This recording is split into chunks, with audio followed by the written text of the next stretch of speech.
કેમ છો વિદ્યાર્થી મિત્રો? મજામાં ને? ધન એજ્યુકેશનલ કેમ્પસ ગોંડલ ધોરણ 8 વિષય સામાજિક વિજ્ઞાન. મિત્રો આજે આપણે સામાજિક વિજ્ઞાનની અંદર પાઠ આપણો 8મો જે છે ભારતની સમસ્યાઓ અને ઉપાય તેના વિશે ચર્ચા કરવાની છે. તો જુઓ તમારા પાઠ્યપુસ્તકમાં પેજ નંબર 62 એટલે કે 62 પર આપેલો છે, ત્યાં તમે ધ્યાન આપો. ભારતની સમસ્યાઓ અને ઉપાય એટલે કે ભારતમાં કેવી કેવી સમસ્યાઓ છે, કેવી કેવી મુશ્કેલીઓ છે, બરાબર, એના વિશે ચર્ચા કરવાની છે. અને એ મુશ્કેલીઓ એ સમસ્યાઓનો ઉપાય પણ શું છે એ પણ આપણે જોવાનો છે. તો કે આપણા ભૌતિક સાધનો બદલાયા છે, આપણે જે સાધનો જોઈએ છે વાપરવા, આપણે જેનો ઉપયોગ કરીએ છીએ, બરાબર, આ સાધનો છે એ બદલાયા છે, પણ પ્રજાની કેટલીક આંતરિક બાબતોમાં અપેક્ષિત બદલાવ થતો નથી. પ્રામાણિકતા, નૈતિકતા, નાગરિકની ફરજ, બરાબર, આ બધી બાબતોમાં નથી ફેરફાર થતો. ભૌતિક સાધનો બદલાતા જાય છે, પણ આપણી ફરજ છે એ આપણે ઘણી વખત ચૂકી જતા હોય છે, બરાબર. પ્રામાણિકતા છે એ પણ ઓછી થતી જતી હોય છે. તો આમાં નથી બદલાવ થતો, ભૌતિક સાધનો બદલાતા જાય છે. પરિવહનની જાગૃતતા, પર્યાવરણ સુરક્ષા, વૈજ્ઞાનિક અભિગમ તરફી વલણ વગેરેમાં હજુ ઉદાસીનતા છે, એટલે કે જેમાં ઘણો ફેરફાર જોવા મળતો નથી. હજુ પણ સમાજ જે છે એ વહેમમાં, નિરક્ષરતામાં એમાં માને છે. સ્થાનિક સ્વરાજ્યની સંસ્થાઓ, શિક્ષણ સંસ્થાઓ અને સ્વૈચ્છિક સંસ્થાઓ દેશના વિકાસમાં અગ્રીમ ફાળો આપે છે.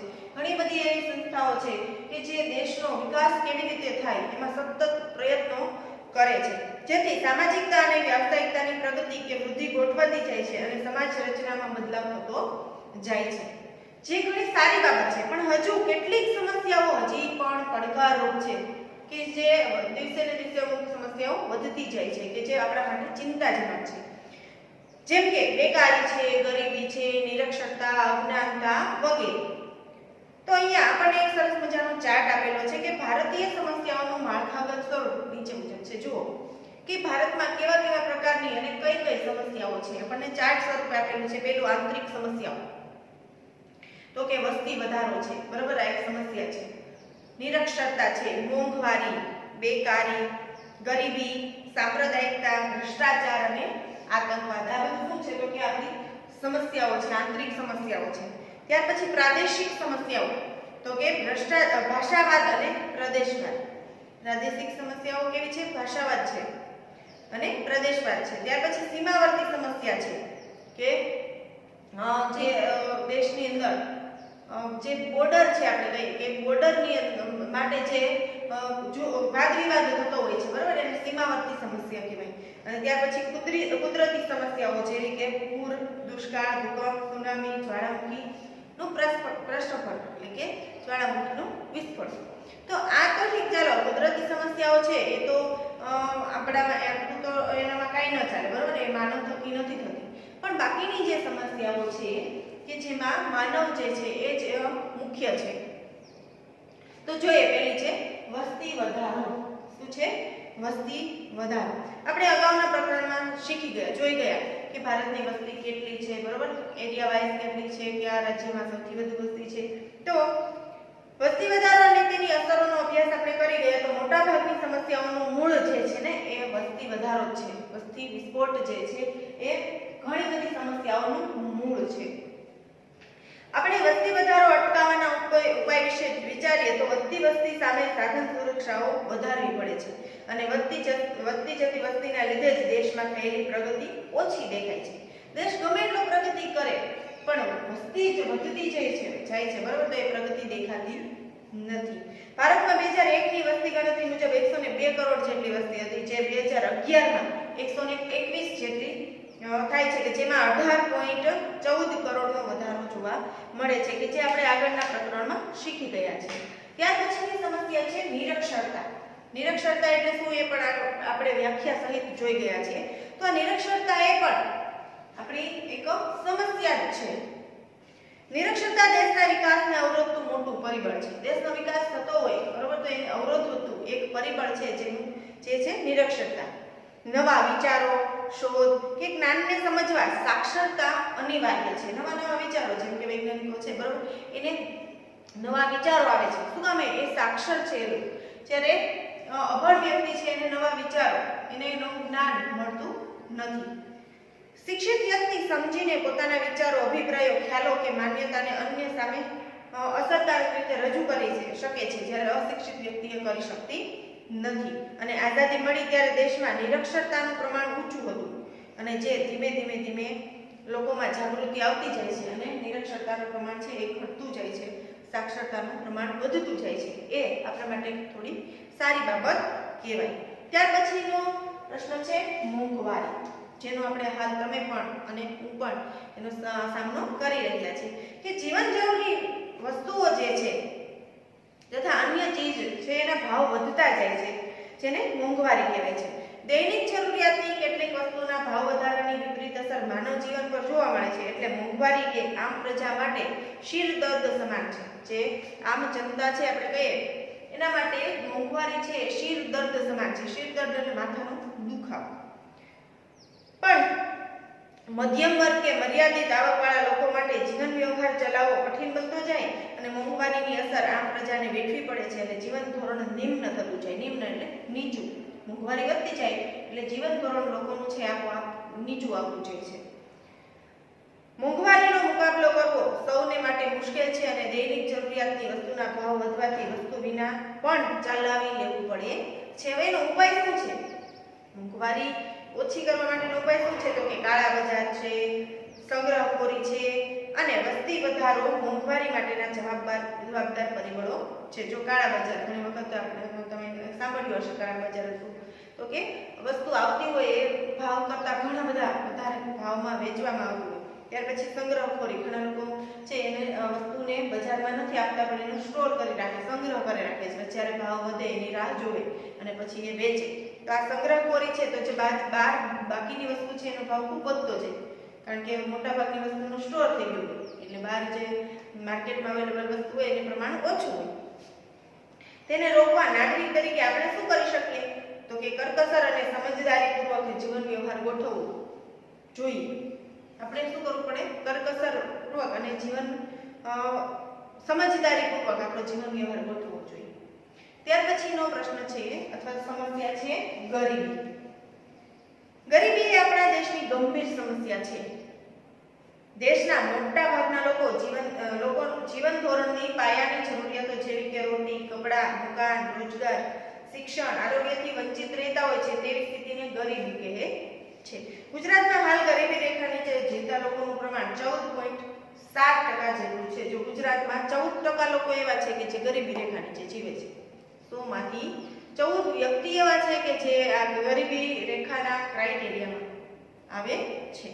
લોકોની ખરીદ શક્તિ અને આવકના ધોરણના આધારે ગરીબોની માપદંડની રચી શકાય છે અને ભારતની પંચવર્ષીય યોજનાઓને કારણે શિક્ષણ અને આરોગ્યની સેવા મળવા લાગી છે. ઉપરાંત ઉદ્યોગ ધંધાનો વિકાસ થયો છે અને રોજગારીની તકો મળતા ગરીબીનું પ્રમાણ છે એ ઘટી રહ્યું છે. એ જે ખૂબ સારી બાબત છે કે ઘણી બધી ટેકનોલોજી નવી આવતી જાય છે, બરોબર છે. એના કારણે અને પંચવર્ષીય યોજનાઓના સફળતા અથવા એના પ્રયાસોના કારણે શું થાય છે? તો કે ગરીબીનું પ્રમાણ છે એ દિવસે ને દિવસે ઘટાડવાનો પ્રયત્ન કરે છે. ત્યાર પછીની સમસ્યા છે ભ્રષ્ટાચાર. ભ્રષ્ટાચાર સામાન્ય રીતે ભ્રષ્ટાચાર એટલે જે વસ્તુ આપણા હકની કે અધિકારની હોય છતાં તે મેળવવા કે વાપરવા માટે આપણે કશું ચૂકવવું પડે. ભ્રષ્ટાચાર એટલે શું? તો કે સામાન્ય રીતે આપણા હકની વસ્તુ છે તેમ છતાં એને મેળવવા માટે કંઈક ચૂકવવું પડતું હોય, કંઈક આપવું પડતું હોય, એને કહેવાય ભ્રષ્ટાચાર. દાખલા તરીકે આપણે સરકારમાં કોઈ પણ દાખલો કઢાવવા જઈએ છીએ તો આપણને હક છે કે ત્યાં જઈ એની કચેરીમાં જઈ અને આપણે અરજી કરી અને એ દાખલો છે એ મેળવી લઈએ. પણ ઘણી વખત એવા અધિકારીઓ હોય છે કે એના માટે પૈસા લેતા હોય છે કે ભાઈ તમને તમારું અમે આ કામ કરી દઈએ, એના માટે તમારે આટલા રૂપિયા આપવા પડશે.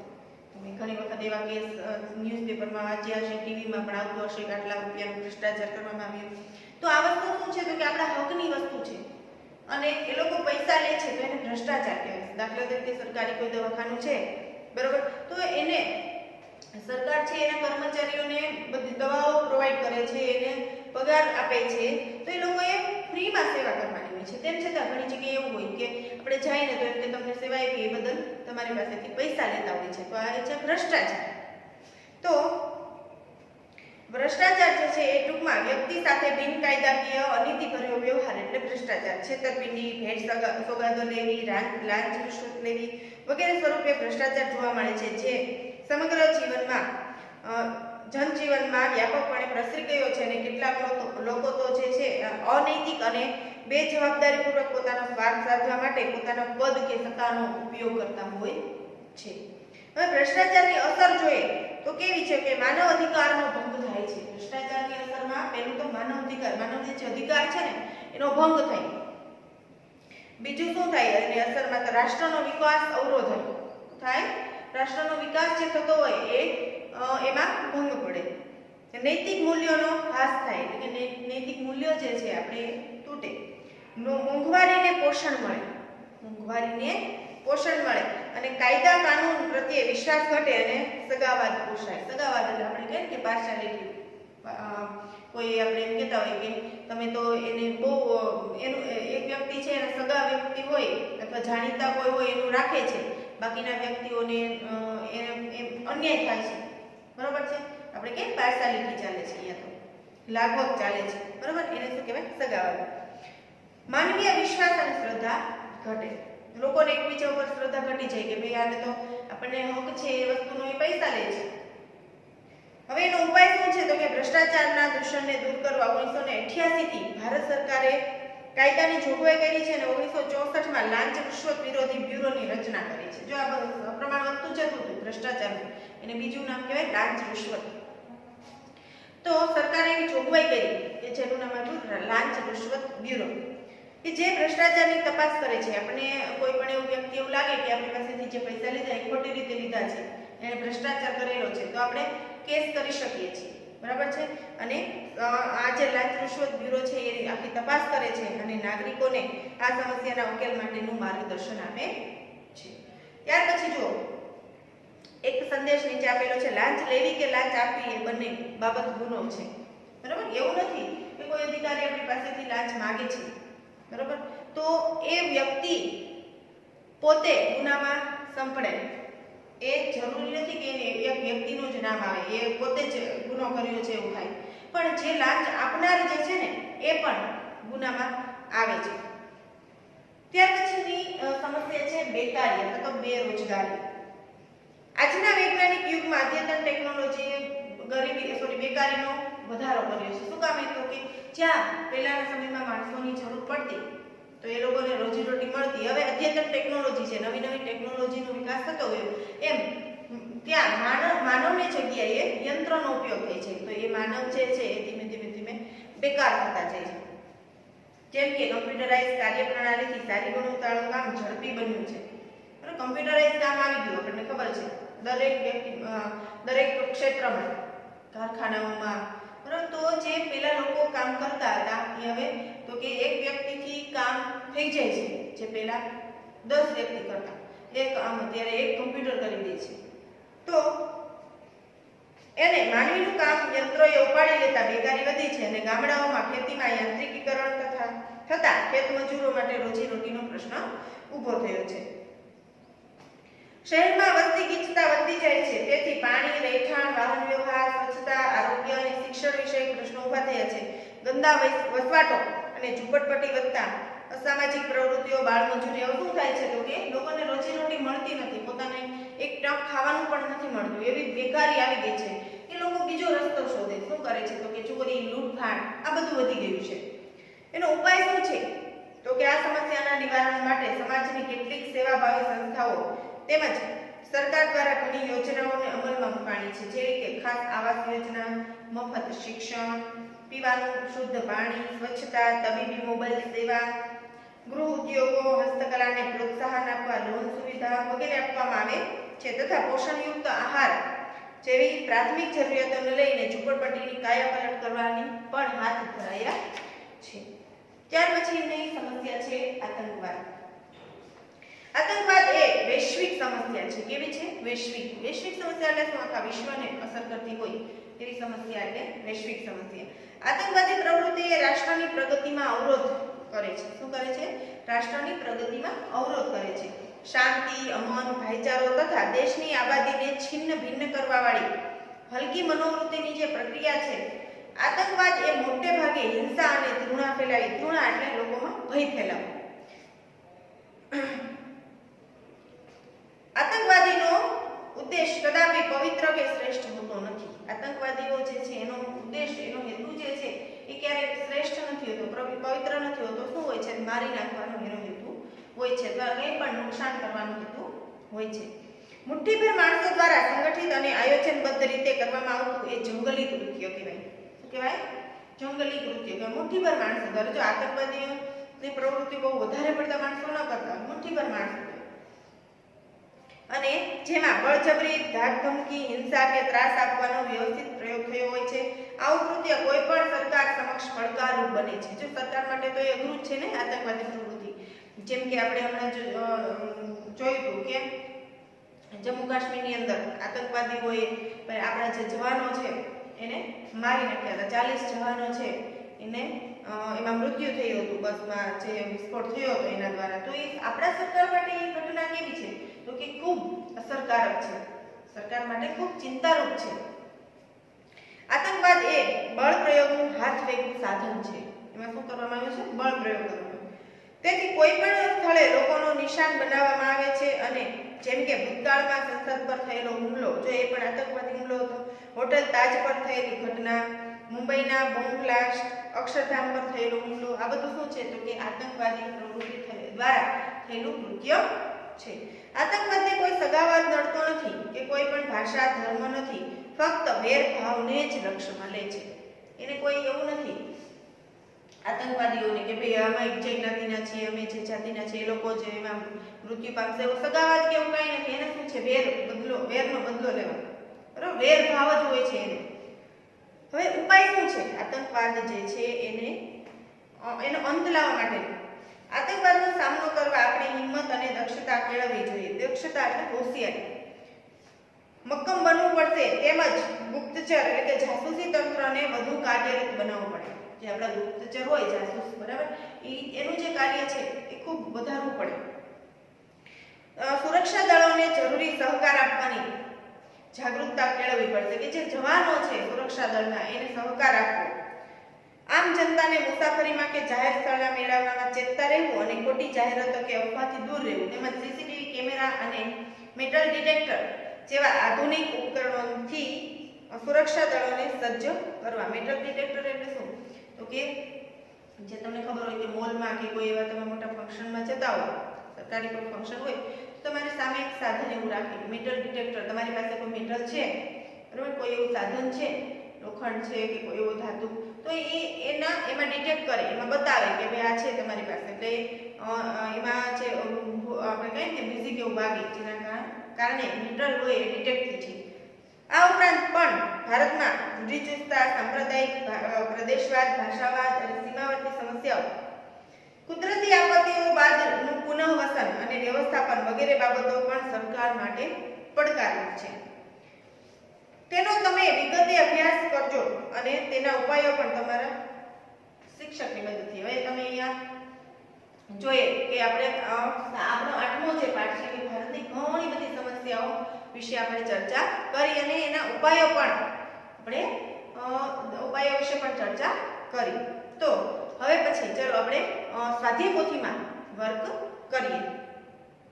જુઓ, સ્વાધ્યાય પોથીમાં પેજ નંબર 46 પર 8મો પાઠ ભારતની સમસ્યાઓ અને ઉપાય. પહેલો પ્રશ્ન છે, નીચેના દરેક પ્રશ્નના જવાબ માટે આપેલા વિકલ્પોમાંથી સાચો વિકલ્પ પસંદ કરો. જુઓ, પહેલો એમસીક્યુ છે, ભારતની મોટા ભાગની સમસ્યાઓનું મૂળ કયું છે? ગરીબી, બેકારી, વસ્તી વિસ્ફોટ કે નિરક્ષરતા? તો શું જવાબ આવશે?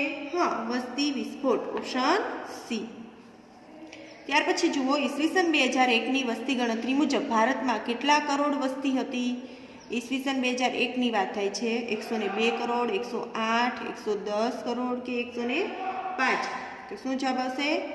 ઓપ્શન એ, 102 કરોડની. ત્યાર પછી જુઓ, ઈસવીસન 2011ની વસ્તી ગણતરી મુજબ ભારતમાં કેટલા કરોડ વસ્તી થઈ છે? તો કે 114, 116, 118 કે પછી 121?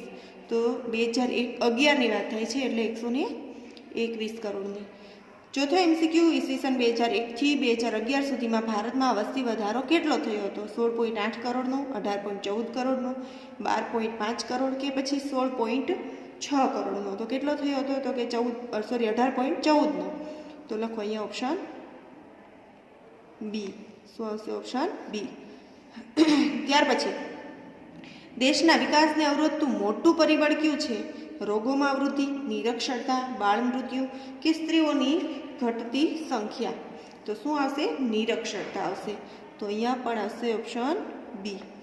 ત્યાર પછી જુઓ, છઠ્ઠા નંબરનો MCQ છે, નવા વિચારો શોધો કે જ્ઞાનને સમજવા માટે શું અનિવાર્ય છે?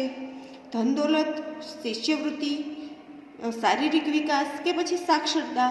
તો કે સાક્ષરતા જરૂરી છે. તો એ ઓપ્શન ડી. નીચેના પૈકી કઈ સમસ્યા લોકો માટે શિર દર્દ સમાન બને છે? તો શિર દર્દ એટલે માથાના દુખાવા સમાન. મોંઘવારી, સોંઘવારી એટલે કે સસ્તું હોય એ, તબીબી સારવાર કે ગંદા રહેઠાણ? તો કે મોંઘવારી. તો ઓપ્શન એ. ત્યાર પછી જુઓ,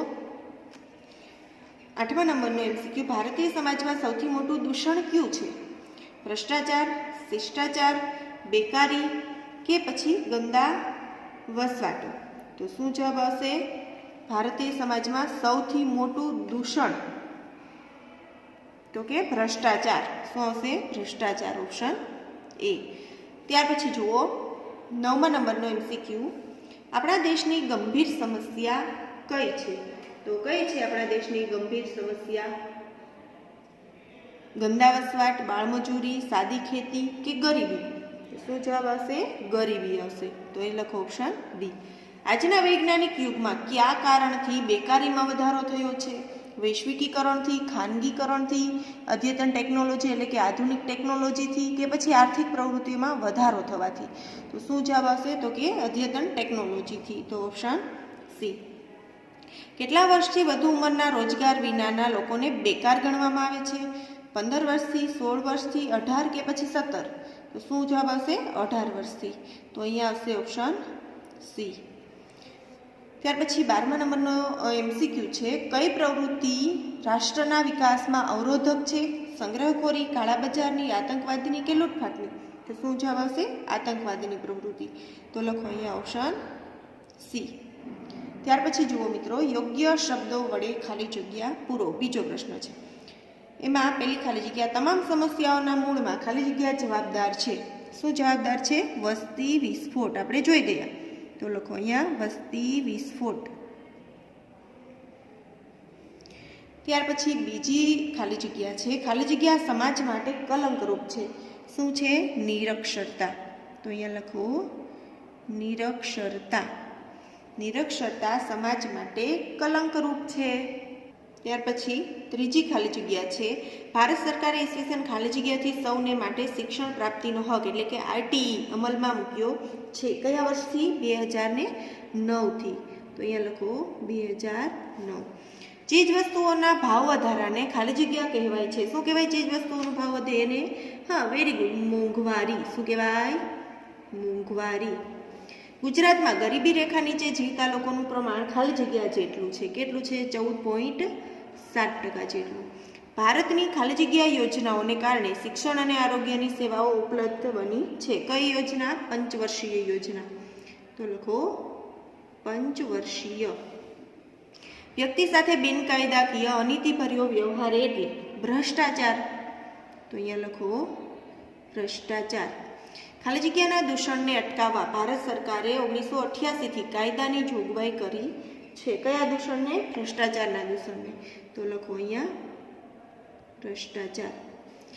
નોકરી કે રોજગારીની તકોમાં વધારો ન થવાથી પણ ખાલી જગ્યામાં વધારો થાય છે.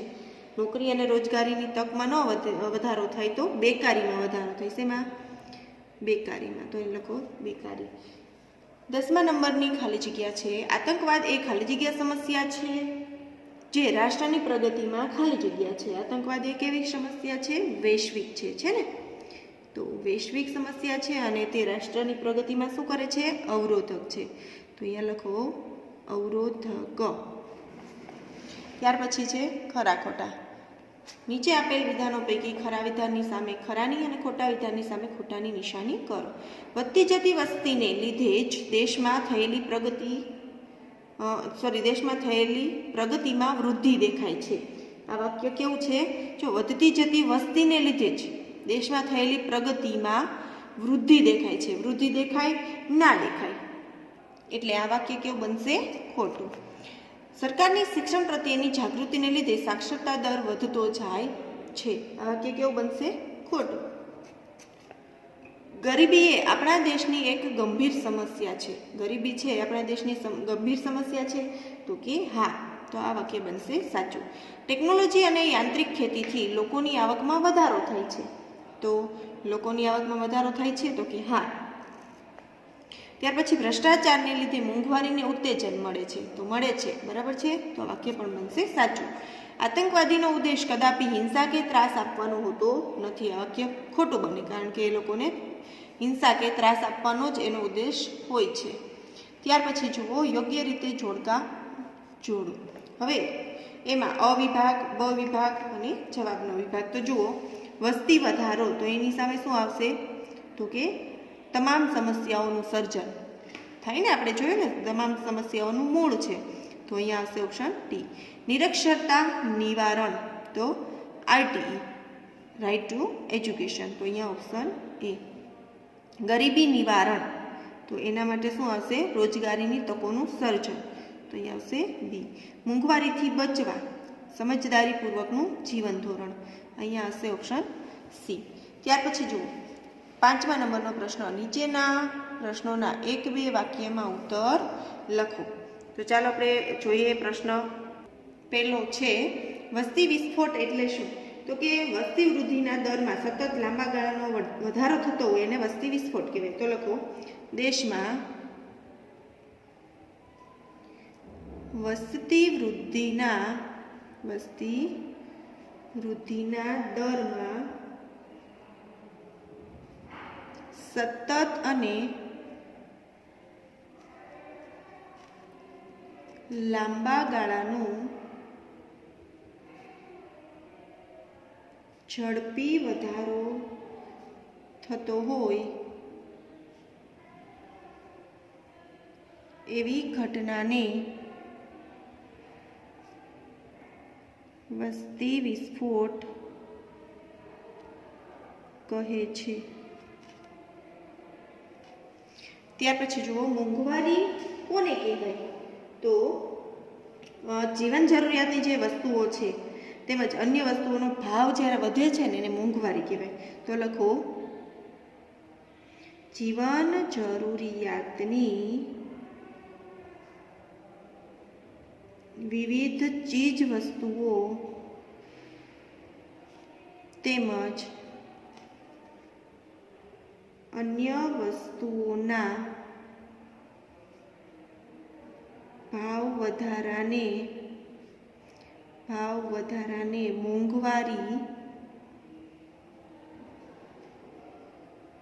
કહેવાય. ત્યાર પછી 3જા નંબરનો પ્રશ્ન. મોંઘવારી માટેના જવાબદાર પરિબળો ક્યાં છે? તો કે સંગ્રહખોરી, કાળા બજાર, લાંચ રૂશ્વત વગેરે. તો લખો સંગ્રહખોરી, કાળા બજાર, લાંચ રૂશ્વત, વસ્તી વધારો વગેરે મોંઘવારી માટેના જવાબદાર પરિબળો છે. ત્યાર પછીનો 4થા નંબરનો પ્રશ્ન. મોંઘવારીનો સામનો કરવા માટે કયો ઉપાય હોવો જોઈએ? તો કે મોંઘવારીનો સામનો કરવા માટે કરકસરપૂર્વક અને સમજદારીપૂર્વકનો જીવન વ્યવહાર ગોઠવવો જોઈએ. તો લખો મોંઘવારીનો સામનો કરવા માટે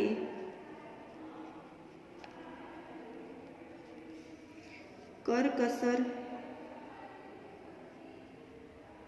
પૂર્વકનો અને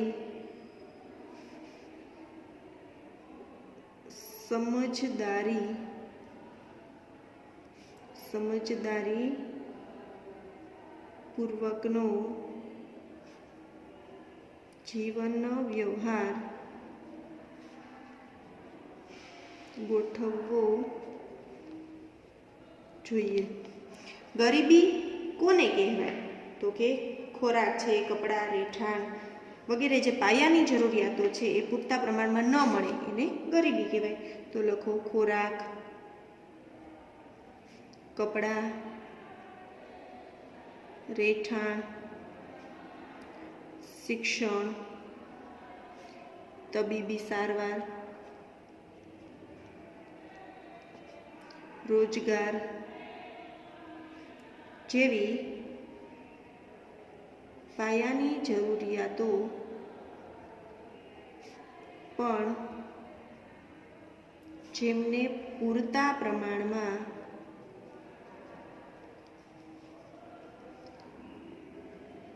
મળતી નથી તેમની તે સ્થિતિને ગરીબી કહેવામાં આવે છે. ગરીબીનો માપદંડ શું હોય છે? તો કે આમ જનતાની જે ખરીદ શક્તિ છે અને તેમની આવકનું ધોરણ હોય એ ગરીબીનો માપદંડ છે. તો લખો આમ જનતાની ખરીદ શક્તિ અને તેમની આવકનું ધોરણ એ ગરીબીનો માપદંડ છે. ત્યાર પછી જુઓ 7મા નંબરનો પ્રશ્ન, ભ્રષ્ટાચાર એટલે શું? તો ભ્રષ્ટાચાર એટલે શું થાય કે જે વસ્તુ આપણા હકની છે એને મેળવવા માટે કંઈક ચૂકવવું પડે, બરોબર? એને ભ્રષ્ટાચાર કહેવાય. લખો સામાન્ય રીતે જે વસ્તુ આપણા હકની કે અધિકારની હોય છતાં તે મેળવવા કે વાપરવા માટે આપણે એમ પણ લખી શકીએ. વાપરવા માટે આપણે કશુંક ચૂકવવું પડે તેને ભ્રષ્ટાચાર કહેવાય. ત્યાર પછી જુઓ 8મા નંબરનો પ્રશ્ન, ભ્રષ્ટાચાર કયા કયા સ્વરૂપે જોવા મળે છે? તો કે છેતરપિંડી, ભેટ સોગાદો, લાંચ રૂશ્વત વગેરે. તો લખો ભ્રષ્ટાચાર છેતરપિંડી, ભેટ સોગાદો, લાંચ રૂશ્વત, પક્ષપાતી વલણ વગેરે સ્વરૂપે જોવા મળે છે. 9મા નંબરનો પ્રશ્ન, ભ્રષ્ટાચારના દૂષણને દૂર કરવા સરકારે કઈ કાનૂની જોગવાઈ કરી છે? તો કે 1964માં કેન્દ્રીય લાંચ રૂશ્વત બ્યુરોની રચના કરી છે. તો લખો સરકારે ઈસવીસન 1964માં કેન્દ્રીય લાંચ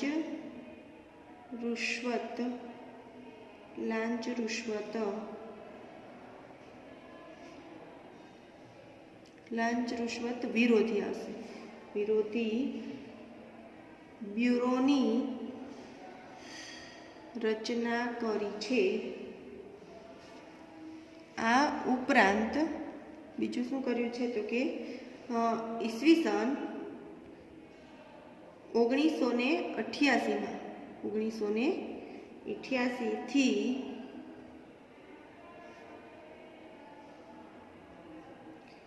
ભ્રષ્ટાચાર વિરોધી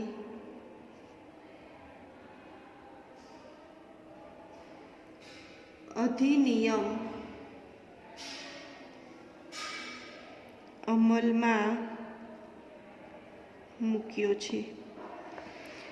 10મા નંબરનો પ્રશ્ન છે, કેન્દ્રીય લાંચ રૂશ્વત વિરોધી બ્યુરોની સ્થાપના ક્યારે કરવામાં આવી? તો કે કેન્દ્રીય લાંચ રૂશ્વત બ્યુરોની સ્થાપના ઈસવીસન 1964 આપણે હમણાં જોયું. તો લખો ઈસવીસન 1964 કેન્દ્રીય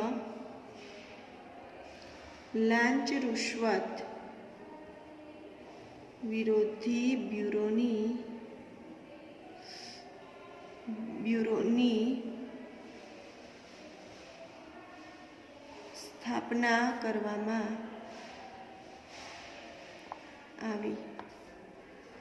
કેન્દ્રીય લાંચ રૂશ્વત વિરોધી બ્યુરોનું કાર્ય જણાવો. તો એનું કાર્ય શું છે? તો કે ભ્રષ્ટાચાર વિરોધની જે ફરિયાદો જે છે એ તપાસ કરે છે અને એની સમસ્યાનું ઉકેલ લાવે છે. તો લખો કેન્દ્રીય લાંચ રૂશ્વત વિરોધી બ્યુરો ભ્રષ્ટાચારની ફરિયાદોની તપાસ કરે છે. શું કરે છે? તપાસ કરે છે તેમજ ભ્રષ્ટાચારની સમસ્યાના ઉકેલ માટે નાગરિકોને માર્ગદર્શન આપે છે. 12મા નંબરનો પ્રશ્ન જો ઝૂંપડપટ્ટીમાં કેવી સમસ્યાઓ ઊભી થાય છે? ઝૂંપડપટ્ટીમાં તો કે બાળમજૂરી છે, અસામાજિક પ્રવૃત્તિ છે, નશાકારક ચીજોનું સેવન છે વગેરે. તો લખો ઝૂંપડપટ્ટીમાં અસામાજિક પ્રવૃત્તિઓ,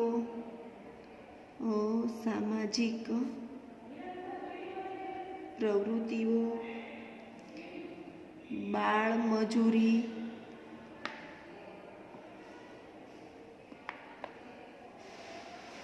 નશાકારક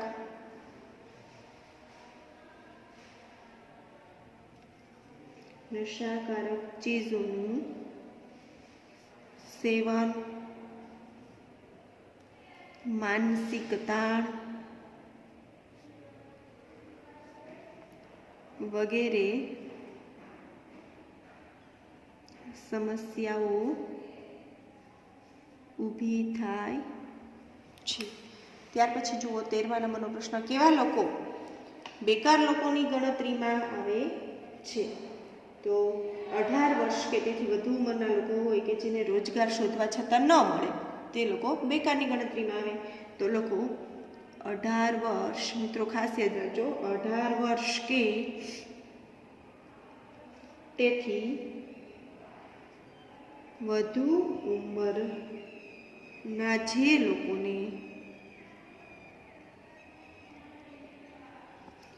લોકોને રોજગાર શોધવા છતાં મળતો નથી એ લોકોની બેકારીમાં ગણતરી